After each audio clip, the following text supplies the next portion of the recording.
Welcome to critic and convo. ये मेरा पहला वीडियो है इस यूट्यूब चैनल में। मेरे अलग चैनल्स में मैं हूँ ऑलरेडी, बट ये मेरा पर्सनल चैनल है। यहाँ पर मैं बात करूँगा अपने बारे में, अपने देश के बारे में और कुछ ऐसे मुद्दों के बारे में जो शायद कोई बताना नहीं चाहता या बात नहीं करना चाहता। अब बात हो रही है हमारे देश। जब हमारे देश के बारे में बात करो, वो एक बहुत बड़ी इमोशनल सब्जेक्ट है और हम बार बार, अब देखिए, देश में सोशल मीडिया इतने ज़ोरों शोरों से लोगों को इन्फ्लुएंस कर रहा है। कहीं ना कहीं आप भी इन्फ्लुएंस हो रहे होंगे, मैं भी इन्फ्लुएंस होता हूँ, मैं भी बहुत सारे कंटेंट देखता हूँ, आप भी देख रहे होंगे। मैं चाहता हूँ ये जो बातें मैं अभी कर रहा हूँ इसके बारे में, सिर्फ भविष्य के बारे में बात करूँगा, ना वर्तमान ना अतीत, no present no past, only future. But हाँ, यहाँ पर मैं प्रेजेंट और फ्यूचर को जोड़ूंगा। हम कहाँ पे हैं और हम क्या कर सकते हैं। चलिए शुरुआत करते हैं। विश्व में हर जगह पर अगर आप देखे होंगे, अभी बहुत जगह पर रशिया यूक्रेन वार चल रहा है, बीच में ईरान और इजराइल की सिचुएशन आप देखे होंगे, इंडिया पाकिस्तान की सिचुएशन आप देखे होंगे। हर कोई बात कर रहा है न्यूक्लियर बम। आपको ये पता होना जरूरी है, अगर कभी न्यूक्लियर वार होता है, ना आप बचेंगे ना मैं बचूंगा, ना यूट्यूब बचेगा ना इंस्टाग्राम बचेगा, क्योंकि इतने न्यूक्लियर बम दुनिया में बन चुके हैं। सिर्फ मिट्टी रहेगा और हम मिट्टी हो जाएंगे, ये सच्चाई है। लेकिन कुछ देश ऐसे हैं जो न्यूक्लियर वॉर के लिए बहुत प्रिपेयर्ड है।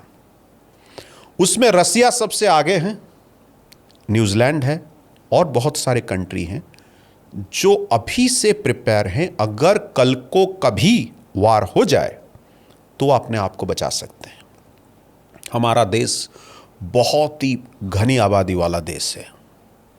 क्या हम न्यूक्लियर वॉर के लिए प्रिपेयर हैं? कब तक डरेंगे? वो बोल रहा है मुझे न्यूक कर देगा, कभी अमेरिका डरा रहा है, कभी चाइना डरा रहा है, कभी पाकिस्तान डरा रहा है। कहीं ना कहीं तो सब बात करते हैं उसी के बल पे, न्यूक्लियर के बल पे। टर्की, कितने कंट्री, और हम इस डर के ऊपर काम करें। क्या हम न्यूक्लियर वॉर के लिए तैयार हैं? न्यूक्लियर बम के बदले अगर न्यूक्लियर बम बना लें, क्या हम खतरे से बाहर हैं? नहीं हैं। वो हम न्यूक मारेंगे, वो न्यूक मारेगा, मरेंगे तो हम भी बर्बाद होंगे। इसके लिए हमारे देश में एक पॉलिसी हमारे देश की सरकार को लानी होगी। जब हम घर बनाते हैं, अभी गवर्नमेंट हर जगह पर कुछ कुछ किलोमीटर में, कुछ कुछ मीटरों में गवर्नमेंट खुद सब्सिडी देके हम क्यों ना न्यूक्लियर बंकर बनाना शुरू करें। जितना हो सके बनाएं। आज हम दुनिया के चौथे बड़े इकोनॉमी हैं, माने या ना माने, ये सच है। ये कंट्री कैपिटलिस्ट है। बड़े बड़े लोगों के पास पैसे हैं, जो गरीब है वो गरीब हो रहा है। बट सिचुएशन पुराने दिनों की तरह नहीं है। काफ़ी छोटे छोटे शहर अभी बहुत विकसित हो रहे हैं। मतलब पैसा तो आ ही रहा है, पैसा है, सिचुएशन, मिडिल क्लास लोग और बढ़ रहे हैं, देश सुधर रहा है, इकोनॉमी बढ़ रही है, इसमें कोई दो राय नहीं। मैं मेरे बचपन की बात आज नहीं कर सकता। मैं आज मेरे गांव जाऊं, मेरे से छोटे से शहर जाऊं, वहां पे और वो चीज़ नहीं है जो पहले था। मतलब दुनिया बदल रही है, देश तो हमारा बदल रहा है, पैसा आ रहा है। हमें सेल्फ रिलियंट बनाना होगा। जैसे कोई अगर बता रहा है कि हमारे ऊपर न्यूक करेगा, तो न्यूक के लिए हम प्रिपेयर रहें, बंकर बनाएं। चलिए दूसरे जगह पर, दूसरे स्थिति के लिए जाते हैं। क्यों हम बात करें, क्यों हम कंपेयर करें हमारे देश को और किसी देश के साथ? हमारा खुद का अपना प्रॉब्लम है, अपनी चीज़ें हैं। पहले उस सल्यूशन के पीछे लगें। हमारे जो नए बच्चे हैं, जो अभी के बच्चे हैं, जो पढ़ लिख रहे हैं, जो एजुकेशन सिस्टम है, उस एजुकेशन सिस्टम को चेंज किया जाए। एजुकेशन सिस्टम में ऐसे चीज़ लाया जाए जिससे वो डिग्री हासिल ना करें, उससे एक प्रोफेशनल चीज़ें हासिल करें। बहुत सारे नए प्रोफेशन आ चुके हैं। बहुत सारे नए प्रोफेशन आ चुके हैं, बहुत सारे नए साधन आ चुके हैं। बचपन से क्यों ना हम प्रोफेशनल एजुकेशन के ऊपर ध्यान दें जब वो बच्चा सिर्फ 6-7 साल का, 8 साल का हो। हमारी एजुकेशन सिस्टम को बदलना होगा। एजुकेशन सिस्टम को बदलते हुए हमारे टारगेट ये होना चाहिए, जब बच्चा 18 साल का हो, किसी के ऊपर वो डिपेंडेंट ना रहे, वो खुद कमाए।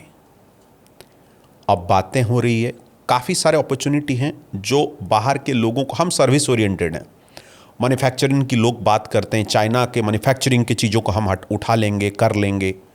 जो हो चुका है वो बहुत बड़ी मार्केट है, हम मैन्युफैक्चरिंग करना चाहिए हमें हमारी ज़रूरतों को पूरा करने के लिए, लेकिन शायद हम चाइना के साथ जो जो चीज़ों में वो बहुत आगे बढ़ चुका है, उस चीज़ों में हम आगे नहीं बढ़ सकते। आगे बढ़ के कुछ फ़ायदा नहीं है, बहुत अलग अपॉर्चुनिटीज़ हैं। सर्विस में, सर्विस सेक्टर में हम, चाइना हमारी बराबरी नहीं कर सकता, हम बहुत आगे हैं। हम वर्ल्ड बहुत बड़े मार्केट हैं, क्यों ना हमारे बच्चों को उसके लिए तैयार करें।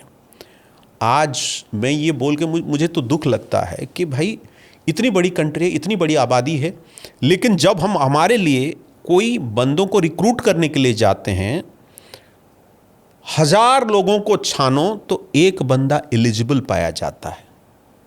लेकिन जॉब सबको चाहिए लेकिन वो बंदा इक्विप है ही नहीं, उसके पास वो क्वालिफिकेशन है ही नहीं। क्या किया जाए, कौन उनको ले, कौन रिस्क ले। वो प्रोफेशनल कल्चर, वो डेडिकेशन, आज चाइना अगर चाइना है तो उसके लोगों के लिए है। आप जाइए, देखिए, उन लोगों के साथ बात कीजिए, उनकी मेंटलिटी क्या है। मैं नहीं बोलता हम पत्थर बनाएं, हम सिर्फ मशीन बनाएं, लेकिन हम अपने बच्चों को प्रोफेशनल बनाएं, जिससे आगे जाके कोई हमारा देश आगे बढ़ने के लिए पहले तो चाहिए सिक्योरिटी। सिक्योरिटी न्यूक बनाने से नहीं, न्यूक तो अटैक करने के लिए यूज हो रहा है, पहले तो बंकर बनाइए। दूसरी बात, प्रोफेशनल ग्रोथ, जिस तरीके हमारे देश में पैसे चाहिए, इनोवेटिव आइडियाज, बच्चों को प्रोफेशनल एजुकेशन, इनोवेटिव आइडियाज। जैसे हमारे देश के बिलियनर्स, मिलियनर्स, यंग एंटरप्रेन्योर्स सब भाग रहे हैं। किधर जा रहे हैं? हम दुबई जा रहे हैं, हम सिंगापुर जा रहे हैं, हम यूरोप जा रहे हैं, हम लंदन जा रहे हैं, हम यूएस जा रहे हैं। क्यों? क्या हम नहीं बना सकते? हम बना सकते हैं।